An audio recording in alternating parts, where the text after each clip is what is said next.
Buongiorno da Cortina, sede della manifestazione paralimpica. Dopo il grande successo dell'Olimpiade normale, siamo arrivati alla terza giornata dedicata alle Paralimpiadi. Non poteva mancare in questo senso un'edizione particolare, speciale, di Esportiamo Inclusione, una manifestazione creata dalle USL 1 e 2 e 4 di San Donà di Piave, che hanno voluto dedicare un dibattito particolare alle necessità dell'inclusione nel mondo del paralimpico. Siamo qui a parlare, questo è il primo giorno di un argomento particolare: libri e tecnologie. La disabilità non ha limiti. Io mi scuso un po' anche per questa voce un po' disabile, ma non ho voluto mancare alla presentazione di questo incontro. Avremo degli ospiti incredibili che conosceremo man mano. E io darei subito la parola a Luisa Alchini del Centro Internazionale del Libro Parlato. Che cos'è il Libro Parlato? È un'associazione che si occupa da moltissimi anni dal rendere più gradevole la vita alle persone che non possono vedere o leggere al meglio, e quindi la necessità di costruire delle registrazioni che possano dare la possibilità di godere della parola. E quindi è meglio dare la parola a Luisa Alchini, che ci spiega il significato di questa attività. Il Libro Parlato vanta ormai 40 anni di storia, una storia che è nata dall'intuizione di un maestro di scuola elementare che si è chiesto come avessero potuto accedere alla cultura, alla lettura i ragazzi non vedenti. E da lì è nata appunto questa idea, all'inizio con poche persone a Feltre, e poi piano piano si è ingrandito, e nel giro di 40 anni abbiamo ormai varcato i confini, siamo internazionali. Il Libro Parlato ha avuto nel tempo una grande storia, si è misurato anche in tante altre attività collaterali al Libro Parlato, ma principalmente diciamo che la nostra missione è proprio quella di rendere la lettura fruibile a tutte quelle persone che non possono accedere normalmente, ma non soltanto persone non vedenti o di ipovedenti. Parliamo oggi di una grande fetta che riguarda i nostri giovani. Oggi molto più di ieri vengono diagnosticati disturbi specifici di apprendimento. Molto spesso questi ragazzi sono accompagnati fino alle scuole primarie. Nel momento in cui poi entrano nelle università, entrano nel mondo del lavoro, è lì che tutto si fa più difficile. E quindi il Libro Parlato sopperisce proprio a queste esigenze. E il Libro Parlato negli anni maggiormente risponde alle richieste specifiche, e quindi con la lettura di testi anche universitari. Ecco, il Libro Parlato che si serve anche di nuove tecnologie che servono per tentare di avvicinare in modo più completo il rapporto con questi disabili che hanno bisogno di voi. Indubbiamente la tecnologia ci accompagna i nostri donatori di voce, sono 400 su tutto il territorio nazionale e possono registrare comodamente da casa propria, e quindi la tecnologia in questo senso viene incontro ai volontari. La tecnologia viene incontro anche ai fruitori, che se pensiamo a 40 anni fa inviavamo le audiocassette quindi un libro era costituito da una decina di audiocassette. Oggi si fanno normalmente gli scaricamenti direttamente da internet, però ci tengo a dire che il patrimonio, il capitale umano è imprescindibile. Quindi per noi è importante la valorizzazione della voce umana, quale veicolo anche di trasferimento di emozioni, di empatia con chi ascolta. La passione di un ingegnere che legge un libro di ingegneria a un futuro ingegnere non vedente, vi assicuro, e c'è, perché abbiamo laureati in ingegneria che hanno potuto accedere al nostro servizio, è tutt'altra cosa, no? Che magari ascoltare una voce in sintesi. Ecco, l'utilizzo della voce. Moreno Pesce è un atleta paralimpico. Ci vuole raccontare un po' la sua vicenda personale umana e come ha potuto esprimere il suo pensiero, la sua voce, magari attraverso un libro che è diventato quasi un classico da dedicare alle persone con disabilità. Certamente, grazie del suggerimento, perché alla fine sentirsi simbolo o riferimento è cosa importante. Diciamo che per quanto mi riguarda la mia esperienza è nata dal nulla. Sono rinato al centro protesi INAIL a Bologna e da lì abbiamo ricominciato a provare a fare dei test con la protesi per cercare di riavvicinare la mia passione riguardo la montagna nel quotidiano. Ecco che non è sicuramente una cosa semplice quella che mi sono messo in testa di fare, l'abbiamo però realizzata, abbiamo ripercorso diversi sentieri che io facevo con i miei genitori quando ero un ragazzo, proprio qui in Veneto, nelle terre del Cadore, dell'Ampezzo e del Comelico, e in quelle terre lì ho fatto dei piccoli test, piccoli accorgimenti che andavo giù a Bologna, dicevo col tecnico: devo fare questo, cosa dici?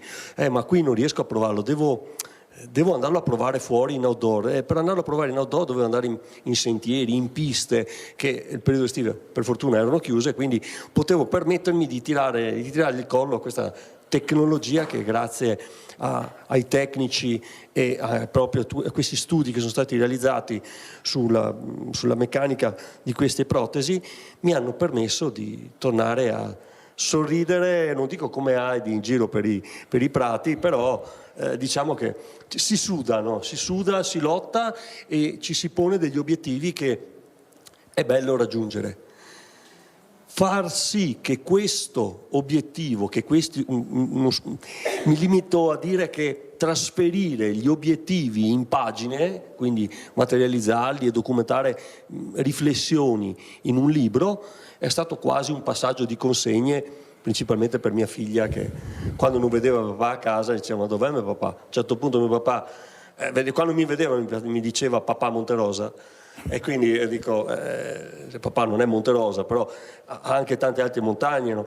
Quindi abbiamo preferito documentare questa cosa, i vari step nei quali c'era presente anche lei, e abbiamo quindi materializzato un qualcosa che non c'era, perché io fino al 2009 navigando in rete non trovavo le informazioni che magari potevano tornare utili a me, le stampelle come adattarle, cosa mettere sul puntale, come tarare la protesi, che cosa vale la pena fare su una protesi, quanto vale la mia testa, quanto vale la tecnica, quanto vale cadere a terra e rialzarsi, tante cose che col tempo, sai, vedendo gli atleti che ci sono adesso in gara per le Paralimpiadi, dici: questi ragazzi lavorano un sacco per raggiungere il loro obiettivo, che è primeggiare.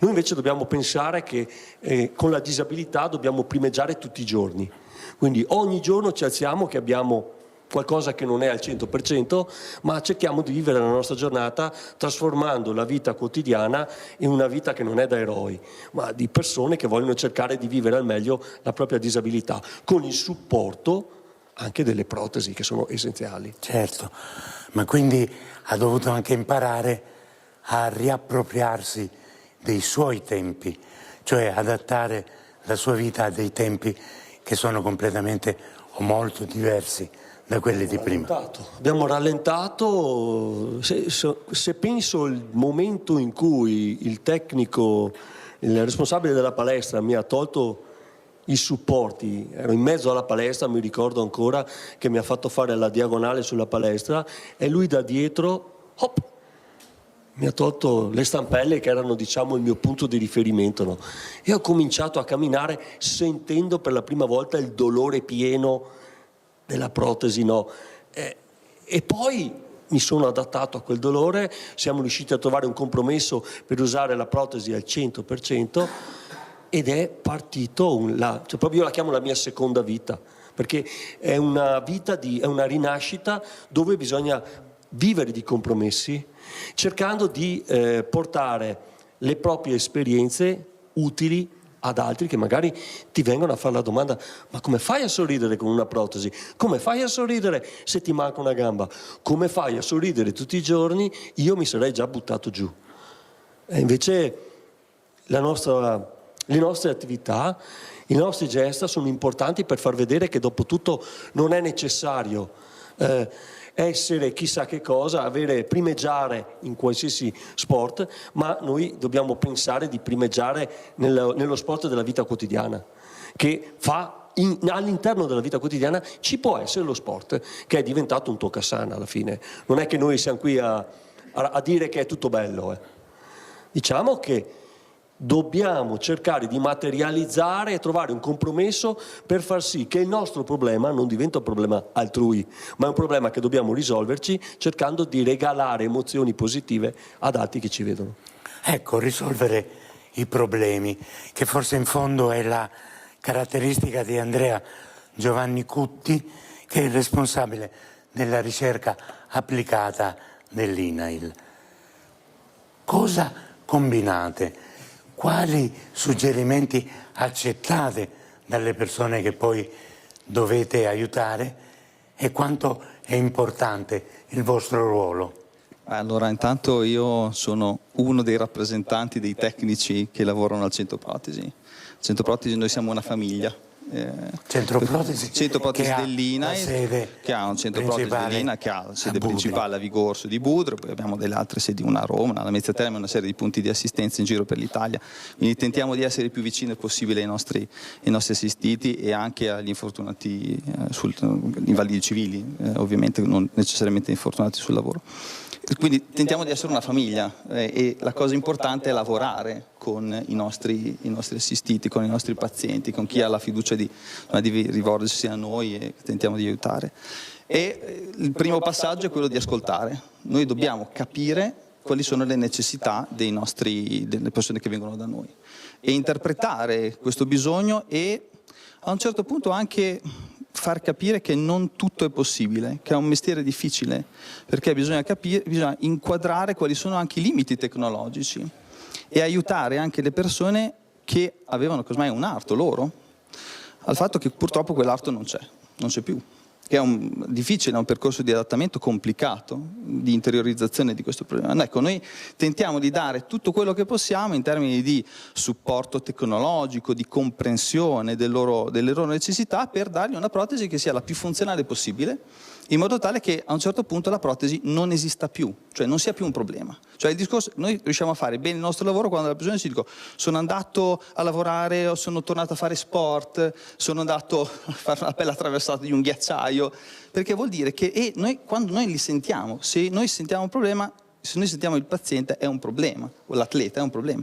Noi non vogliamo sentire l'atleta, perché vuol dire che noi il nostro lavoro l'abbiamo fatto e la persona è tornata alla sua vita. Poi quando ha bisogno si ricorda anche che c'è il centro protesi e quando c'è un bisogno, non so, a Moreno, vero? Ne parlavamo prima, quando c'è un problema noi siamo lì, siamo pronti e diamo la nostra assistenza. Vedersi poco è un successo. Vedersi poco è un successo, nel nostro caso vedersi poco è un successo, soprattutto perché sappiamo che poi ci vedremo per tanti anni. Mi sa che a volte vedevi più i nostri tecnici, i miei tecnici, piuttosto che casomai la famiglia a casa, quindi è un matrimonio, come si dice ogni tanto. Noi sposiamo i nostri pazienti e ce li portiamo avanti per tanti anni. Poi ovviamente abbiamo l'eccezionalità dello sport, mi permetto questo, perché siamo qua anche per celebrare i successi successi e i trionfi paralimpici di questi ragazzi che sono eccezionali. Io mi emoziono tutte le volte, io penso che abbiano un coraggio straordinario. Gli atleti paralimpici che noi vediamo per televisione hanno un coraggio che io non avrei, francamente, di fare certe discese con i vari snowboard sitting, con la parte di sitting, con la parte di snowboard, le salite che sono straordinari.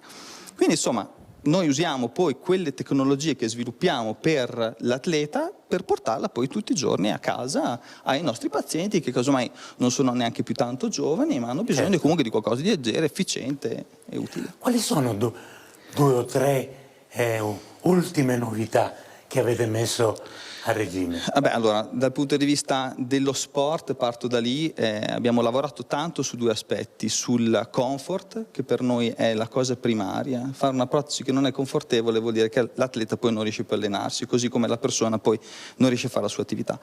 Quindi l'utilizzo di materiali che si sappiano conciliare bene con l'anatomia, col corpo che c'è, quindi renderlo, come si dice in termini a volte biomimetico, quindi poco invadente, qualcosa di leggero, performante, che sappia assolvere la sua funzione. Quindi abbiamo lavorato tanto sui materiali e sulla sicurezza, perché anche grazie a dei progetti di ricerca che l'Istituto finanzia, ed è uno dei più grandi finanziatori in questo settore ormai da decenni, ci permette di fare. Quindi abbiamo delle macchine da test, abbiamo una bella collaborazione con l'Università di Padova, il Dipartimento di Ingegneria Industriale, e quindi siamo anche fra i primi, anche a livello internazionale, che possono fare test sulle invasature, la parte che va a contatto col moncone, proprio per lo sport. E poi altre tecnologie per riuscire a rendere queste invasature più intelligenti, per sapere un po' cosa fanno poi in realtà i nostri atleti quando vanno fuori, se effettivamente si allenano oppure se sgarrano, quindi riusciamo un po' a controllare, che siano, per essere sicuri che il dispositivo sia fatto bene. Quello è il nostro obiettivo, non vogliamo farci i fatti loro, ma vogliamo essere sicuri che quello che noi facciamo sia effettivamente utile. Ecco, quello che noi facciamo sia effettivamente utile è lo slogan che si può attribuire a Guido Marangoni, che è creatore dell'app Vitevere, nonché insegna informatica all'Università di Padova. Un informatico che insegna all'università, ma che ha tante attività strane, fra virgolette. Sì, effettivamente un po' strane e un po' che sembrano non c'entrare nulla. Infatti libri e tecnologia è un po' la sintesi della mia vita, forse. Nel senso che io appunto sono un ingegnere informatico, ma il mio sogno è sempre stato quello di fare lo scrittore, l'attore. Poi non l'ho mai fatto per una balbuzia, io sono molto balbuziente, adesso sto facendo finta per appunto per le esigenze televisive, ma insomma credetemi. Ma a un certo punto della mia vita è arrivata, della nostra vita, dopo due ragazze, Marta e Francesca, io sono sposato con Daniela, e era il momento del maschio, di fare, insomma, di avere il maschio, e dico sempre, credo di aver fatto confusione con i cromosomi, è arrivata Anna, un'altra ragazza, con un cromosoma in più, insomma quel famoso cromosoma in più che tanto spaventa le nostre enormi certezze, che è la sindrome di Down. E lì ho fatto un grande errore, il mio primo grande errore, e cioè ho confuso la sindrome di Down con Anna, cioè il cosa stava succedendo con il chi stava arrivando. E questo errore, che poi ho risolto subito, anzi mi ha aiutato mia moglie a risolvere, perché quando ci hanno annunciato la trisomia 21 di Anna, e mia moglie ha risposto, sì scusi, ma è un maschio e una femmina, come se, e la dottoressa ha detto, guardi che scusi, non ha capito bene, e Daniela ha detto no, ho capito benissimo cos'è la trisomia 21, volevo solo sapere se era un maschio o una femmina. Ecco, in quel momento io ho avuto chiaro la differenza della persona e delle sue caratteristiche. Da quel momento ho voluto raccontarla a tutto il mondo. Ho iniziato dall'Italia, ma insomma, e facendo cosa? Scrivendo libri, facendo spettacoli, aprendo una pagina Facebook e poi Instagram, YouTube, eccetera, Buone Notizie secondo Anna, dove racconto appunto che la buona notizia è Anna, Giulia, Antonio, Filippo, ognuno di noi insomma è la buona notizia. Perché ho fatto tutta questa presentazione? Perché poi Anna in qualche modo mi ha e ci ha portato a guardare alla persona. Quindi la disabilità c'è, la disabilità intellettiva in questo caso, ne faremo volentieri a meno, è pesante, però c'è sempre la persona, che è sempre una buona notizia. Questo abbiamo provato, e sto provando a raccontarlo anche con il sorriso, insomma, con la leggerezza che tanto aiuta anche situazioni dove a volte sembra tutto buio e invece cambiare il punto di vista porta insomma, a trovare nuove soluzioni. E a proposito di nuove soluzioni, arriviamo appunto alla parte tecnologica. E Anna, con la cooperativa Vite Vere di Padova, ha iniziato il suo percorso di autonomia. Anna ha 11 anni, ne compierà 12 fra pochi giorni. E nel frattempo Google come posso dire, ha lanciato un concorso mondiale per sviluppare app che sfruttassero l'intelligenza artificiale. E quindi io in quel momento, l'ingegnere informatico che sopravvive in me, ho detto proviamo a sviluppare un'app che aiuti le persone con disabilità intellettiva nel percorso di autonomia. E così è nata la app Vite Vere, appunto in onore anche del percorso che sta facendo Anna, e con mia grande sorpresa ha vinto il primo premio come app più votata al mondo e anche primo premio come app con più impatto sull'umanità, diciamo, utilizzando l'intelligenza artificiale. Da questo entusiasmante successo, appunto, sono stato anche a Las Vegas a presentarlo alla Google e anche all'ONU a New York per presentare questa app come una buona pratica per dare delle opportunità, dei piccoli aiuti alle persone con disabilità intellettive, e da lì è nata anche appunto una start-up che in questi giorni, anzi quasi quasi l'annuncio qui come insomma in diretta nazionale qui. Un'esclusiva. Un'esclusiva. Abbiamo cambiato il nome da Vite Vere a You Do Too per essere un po' più internazionali, perché appunto con questa visibilità mondiale sto ricevendo messaggi da tutto il mondo, e in questi giorni proprio apriremo e stiamo aprendo una call to action a tutte le associazioni, cooperative, caregiver, famiglie, centri di ricerca, voi, chi volete, insomma, per aiutarci un po' a validare anche l'app. Concludo per dire cosa fa quest'app.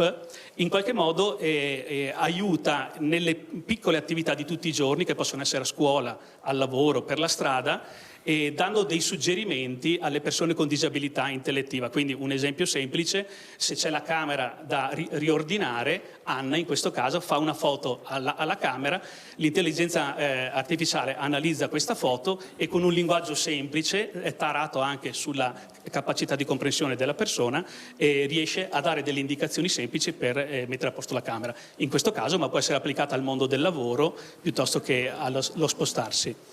Bene.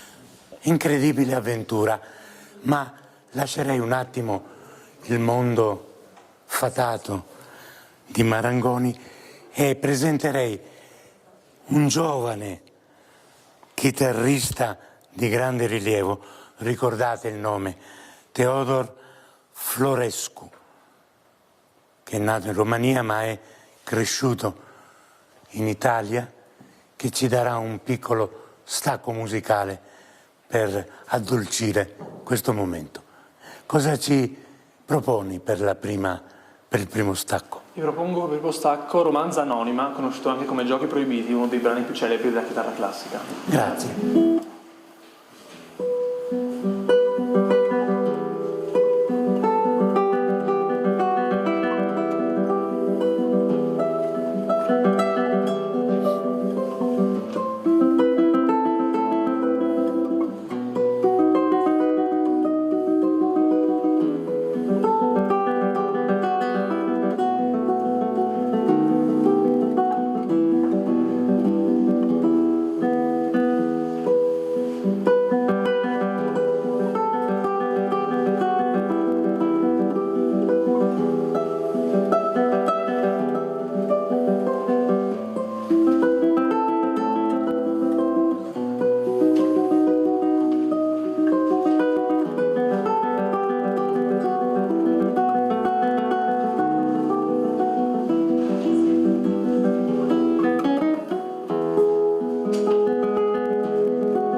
Benissimo, queste note gentili ci accompagnano adesso a uno stacco pubblicitario brevissimo e poi torneremo noi.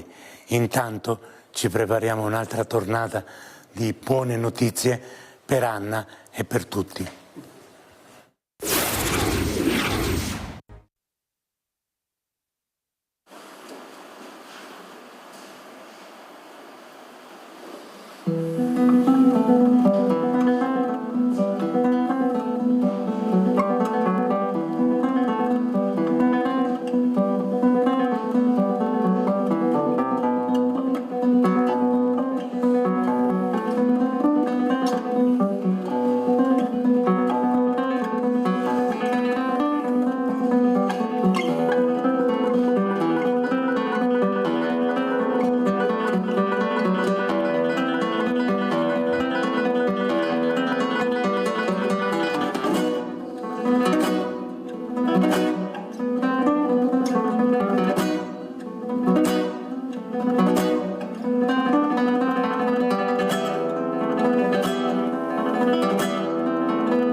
E sulle note delicate del giovane pianista Stefan Florescu, che abbiamo imparato ad apprezzare, ritorniamo al nostro argomento, a questo Esportiamo Inclusione, che è questo programma di attività del progetto di turismo sociale e inclusivo del Veneto nell'ambito dei Giochi Olimpici e Paralimpici invernali di Cortina, organizzato da tutte le USL del Veneto, che hanno veramente capito l'importanza di parlare di queste cose. E in effetti, e torno a Guido Marangoni, forse parlando, raccontando, recitando, inventandosi favole, si riesce a capire meglio che cosa significa disabilità e soprattutto come si può reagire al meglio a questi avvenimenti.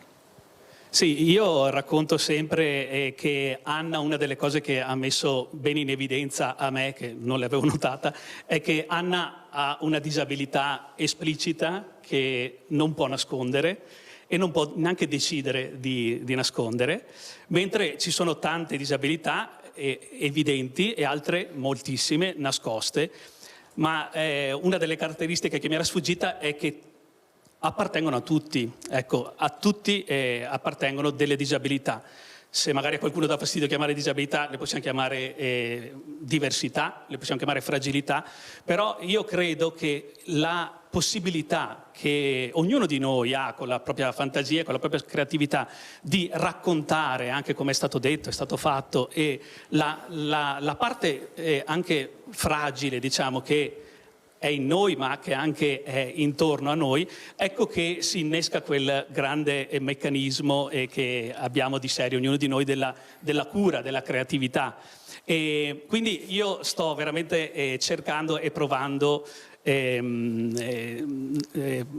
tutto quello che la fantasia e la creatività mi suggerisce per raccontare che dietro ad ogni diversità, dietro ad ogni disabilità, dietro ad ogni fragilità c'è sempre una persona. Ogni volta che la dico, anche adesso in questo momento, mi viene da dire ma sto dicendo una banalità assoluta, ma in realtà io per primo me ne dimentico, e allora abbiamo bisogno di raccontarlo l'un l'altro. Io con appunto questi spettacoli, e tra l'altro ringrazio di cuore l'USL 6, vado errato? Tutte, uno e No, qua siamo nell'1, insomma tutta l'USL, ecco, e anche 4 perché per l'invito e anche per, no, 6 scusate, è vero, è dove abito.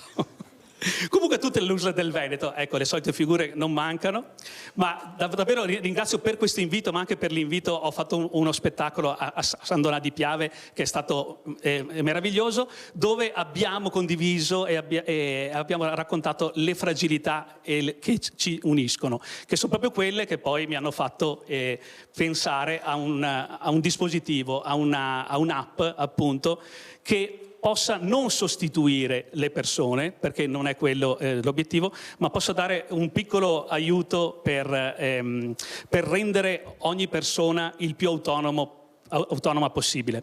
Concludo con una frase di una mia amica Sara, che ha la sindrome di Down, ha 20 anni, lavora, fa la cameriera in un bistrò e mi ha aiutato nello sviluppo di questa app. E una delle cose bellissime che lei dice è che ognuno di noi vuole essere autonomo, ma l'autonomia ha una cosa strana, che per realizzarsi ha bisogno degli altri. Ecco, a me questa cosa piace moltissimo, e tutto quello che invito a fare e che sto provando a fare è quello di fare rete, di creare collegamenti per trovare e creare nuove soluzioni. Bene, mi pare che questo sia un invito importantissimo anche per Cutti, che ci racconta come l'arida ingegneria riesce a risolvere e ad affrontare questi problemi che inevitabilmente ci creano un impatto umano e di sensibilità indicibile. Allora, quello che noi tentiamo di fare, vabbè, la perdono per l'arida ingegneria, va bene. Però ci tengo a dire che c'è molta anche parte della tecnica utile, utile, e c'è anche tanta tecnica ortopedica, come c'è anche tanta fisioterapia, come c'è tanta anche medicina. L'approccio, la cosa bella è che appunto si lavora assieme per risolvere questi problemi, perché l'ingegneria da sola non è che risolva tutti i problemi, per cui è proprio una questione di cooperazione fra professionalità. Allora, quello che tentiamo di fare è quello di capire dove arriva la tecnologia e dove deve arrivare l'uomo. Infatti mi ricollega a questo su un accenno, si è parlato un attimo di intelligenza artificiale, mi intrigava come discorso. Allora, quello che stiamo tentando di fare è quello di trovare le tecnologie più adatte alle persone, scegliere le tecnologie produttive, diciamo che rendano il dispositivo più adatto, che rendano anche l'impatto ambientale di quello che facciamo il minore possibile e in generale sicuro per i lavoratori stessi che costruiscono il dispositivo. Però nella scelta della tecnologia noi dobbiamo riuscire a fare in modo tale che il tecnico, i tecnici abbiano quanta più disponibilità di tempo possibile per parlare con i nostri pazienti. Perché l'intelligenza artificiale ci può dare una mano per velocizzare delle parti di costruzione della protesi. Abbiamo creato dell'intelligenza artificiale che ha appreso un po' di come si prepara l'invasatura, ad esempio. Però c'è una parte che non riuscirà mai a fare l'intelligenza artificiale, che è quello che un po' si diceva anche prima, cioè capire il bisogno. Anche perché il bisogno, come si diceva adesso, non è mica tanto semplice capirli a volte, perché la persona casomai ti parla, ti dice quello che sente, ma poi l'abilità del tecnico è di interpretare, di tradurre, no? Quello che è il parlato con un gesto tecnico che poi serve per realizzare la protesi. Quindi quello che noi vogliamo, quello che facciamo è quello di capire le esigenze, come si diceva prima, trovare le tecnologie produttive che permettono di far passare al tecnico quanto più tempo possibile vicino al paziente, nel capire le necessità e mettere a punto poi il dispositivo che si è realizzato, e aiutandoci appunto nel fare dispositivi efficienti, efficaci, affidabili. Okay? Quindi c'è molta di conoscenza di quello che è anche la disponibilità tecnologica, le innovazioni tecnologiche, si parla molto anche di stampa 3D, no? Parliamo tanto di additive manufacturing, anche di questo noi lo usiamo con sempre però un po' di cautela, cioè prima di introdurre le nuove tecnologie e darle per la vita quotidiana abbiamo bisogno di essere sicuri che siano effettivamente adatte al paziente e sicure. Quindi diciamo che da un punto di vista tecnologico ci teniamo sempre aggiornati, tentiamo di capire le esigenze del paziente e tentiamo di metterle in pratica, però non scordandoci mai che c'è un fil rouge che è la parte umana di comprensione, di traslazione, di traduzione, che non potrà essere mai sostituita da una macchina, intelligenza artificiale che sia, insomma. Benissimo, mi pare che la vita cambia nel giro di un attimo. Quanti anni è che c'è quella protesi? E quindi la necessità di reagire e di trovare un interlocutore che riesca a darti delle soluzioni o che comunque non ti tiri fuori dalla disperazione. Come è cresciuta psicologicamente questa strada che ha portato a una vita serena? È importante questo. Osservando il viso dei miei genitori quando mi sono svegliato sul letto d'ospedale, ho capito che erano preoccupati per me, quindi nei giorni successivi al risveglio, ma fin da subito, diciamo, mi sono trovato in una situazione in cui dovevo decidere che cosa far vedere di me agli altri ora, in questa situazione.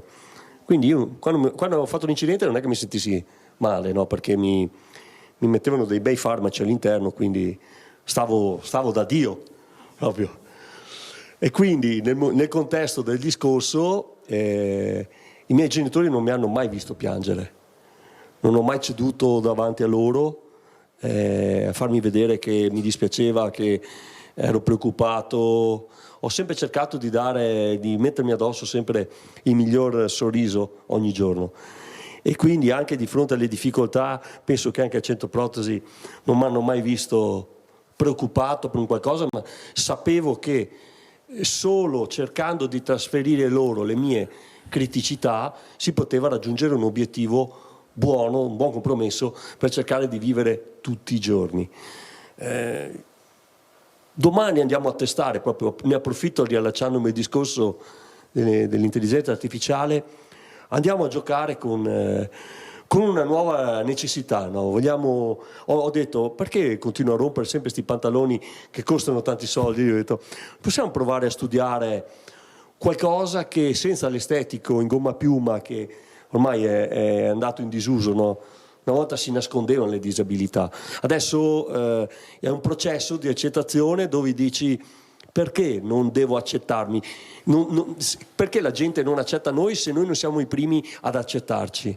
Quindi è giusto far vedere, non per fare i fighi, ma per essere ancora più fighi, per far vedere agli altri che noi siamo così adesso e che quindi ci devono accettare in una società dove il confronto con i semplici parcheggi dei disabili diventano scontri. Se ci fosse un po' più di rispetto, se questo proprio per come reagiamo alla vita, no? Quali sono le necessità che cambiano nella vita?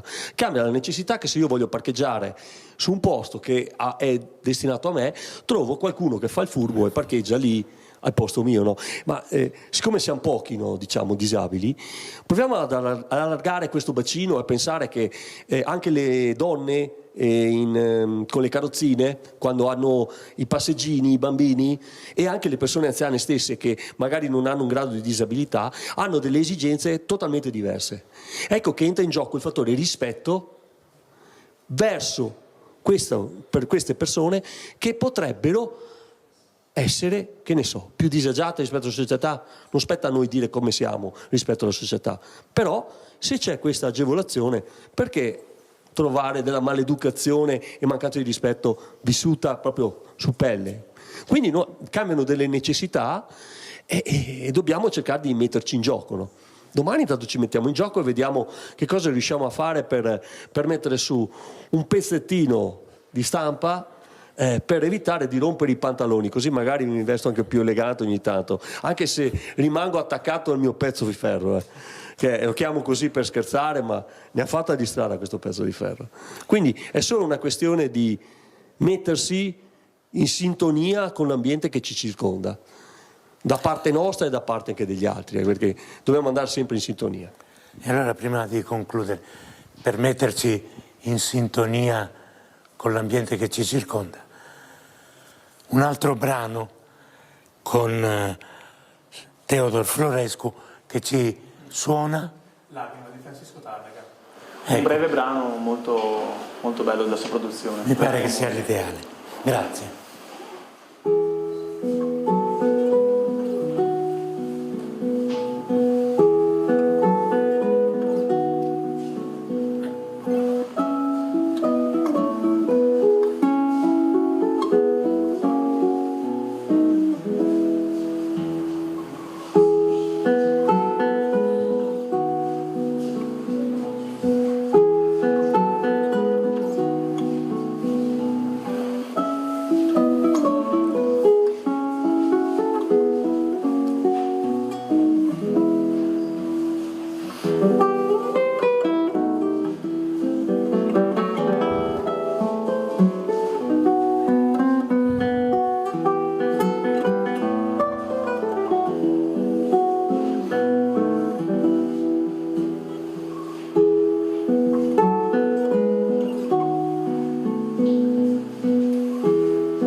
Bellissima questa esecuzione. Sarà perché ho la voce così, ma mi piace sapere da Luisa Alchini. Questo libro parlato deve comunicare anche delle emozioni. Non è semplice, non è solo una registrazione di parole, ma è anche un sentimento di amicizia, un modo di far rete, come dicevano prima. Sì, il libro parlato, oltre che a produrre, usiamo questo termine, i libri parlati, in realtà oggi cerca anche di differenziarsi e di andare ancora più vicino alla persona. Dicevamo proprio prima, no? L'importanza del capitale umano, e abbiamo creato adesso una rete in provincia di libri parlanti che si recano nelle strutture per anziani, dove andiamo a portare la nostra voce, e quindi lì c'è proprio il contatto diretto con la persona. È imprescindibile il rapporto umano, e ritengo anche che le Paralimpiadi siano un importante veicolo di valori. Noi sosteniamo proprio questo evento, abbiamo voluto esserci anche per portare un evento di maratona inclusiva della lettura, quindi avremo persone anche con sindrome di Down che si sono messe in discussione, persone con diverse abilità, uso questo linguaggio, dove i valori delle Paralimpiadi in campo sportivo sono completamente traslati da un punto di vista socioculturale. È importante il linguaggio, è importante la totale comprensione della disabilità. Recentemente sono uscite anche le linee guida della Regione Veneto, dove ben ci insegnano qual è il linguaggio giusto da utilizzare, anche l'atteggiamento che non sia di pietà, ma pensare che la disabilità ci riguarda veramente tutti. Oggi sono qui seduta, domani qualsiasi cosa mi può succedere, e se non direttamente io, sicuramente ho qualcuno in famiglia, anziano solitamente, ma anche giovane, meno giovane, con qualsiasi tipologia di diversità, per cui dobbiamo sentirci veramente tutti, non gli altri sono i disabili, no.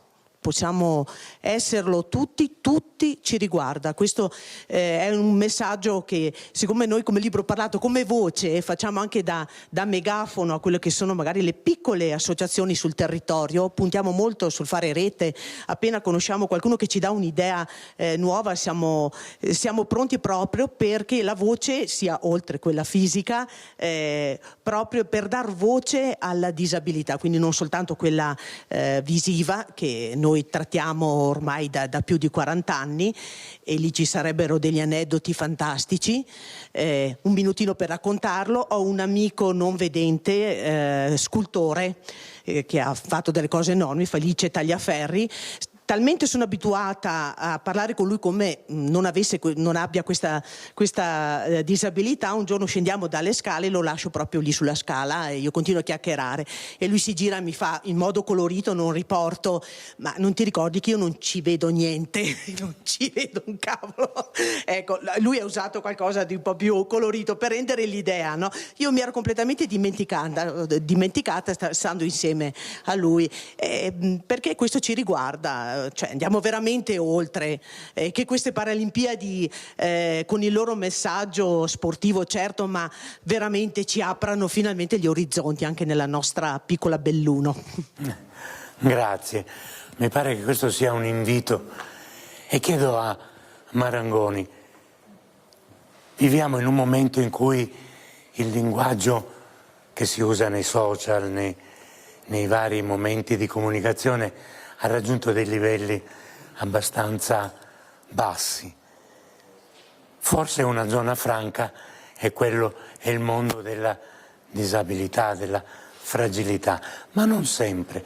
Ci sono infatti delle eccezioni che ci pongono dei grandi problemi etici, anche come giornalisti, anche come persone che escono dalla loro individualità e si pongono come interlocutori sociali. Cosa si può inventare in questo campo? Questa è una domandona, però a me viene in mente, a me piace molto giocare con le parole, visto che le ho odiate per la balbuzia di cui parlavo prima, insomma, ma mi piace molto lo slogan la parola cura la parola, cioè abbiamo bisogno di curare la parola, ma detta così sembra un qualcosa di fine a se stesso. Allora io quello che faccio sempre, quando vado spesso a parlare nelle scuole, anche dei bambini proprio piccoli, faccio pensare a una parola bella che fa star bene. Allora tutti la pensano e vedi nel volto che insomma hanno pensato a una bella parola. Poi dico: pensate a una parola che vi fa star male, invece molto male, che vi ferisce. Allora i volti si rattristano. E poi dico: queste che avete pensato sono solo parole. Ecco, non ci rendiamo conto che le stesse parole che escono dalla nostra bocca hanno questo effetto di far star bene e far star male. E quindi, come diceva prima, è un qualcosa che ci riguarda. Ecco, io credo che quello che dobbiamo fare è appunto un'educazione proprio al potere che ha la parola, e possiamo farla solo su di noi. Ma poi, andando poi ai giornalisti, ai colleghi, io credo che il percorso è molto bello per questo motivo, forse dà un po' fastidio, ma è molto bello questo motivo. È impossibile che da soli riusciamo a trovare le parole giuste. Abbiamo bisogno degli altri, abbiamo bisogno del riscontro degli altri per le nostre parole. Ecco che ancora una volta è un percorso da fare necessariamente insieme, e questa secondo me è la cosa più bella. Ecco. Bene, allora abbiamo detto che comunicare è importante, perché è fondamentale. Anche voi avete questo problema, perché le cose esistono perché si comunicano, insomma, anche se le cose concrete come le vostre si impongono in modo autonomo.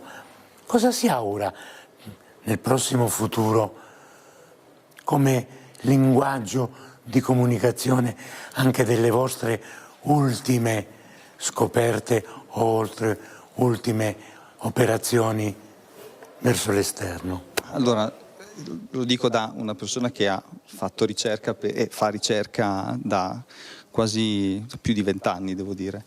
E noi abbiamo una nostra stile tecnico di comunicare le nostre innovazioni tecnologiche, abbiamo i nostri articoli scientifici, ci piace confrontare con i nostri amici ingegneri, i nostri amici tecnici, però se ci limitiamo a questo sbagliamo, perché in realtà togliamo via una fetta che è la stragrande maggioranza della popolazione, che ha bisogno di capire le innovazioni tecnologiche in maniera intuitiva, semplice, franca.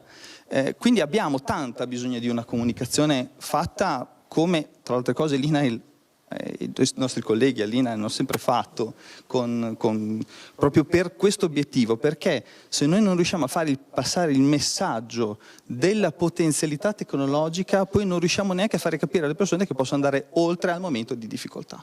Okay. Mi permetto un accenno, si parlava di fare cose assieme, di comunicare assieme. Io invito tutti, quelli che hanno un po' di passione per lo sport, a fare sport assieme. A me piace molto, io ho uno sport, a me piace molto giocare a golf, devo dirlo. Non c'è niente di che, è uno sport che ha una caratteristica, ci sono gli handicap. Io ho un handicap nel mio golf, che il tempo. Si chiama così.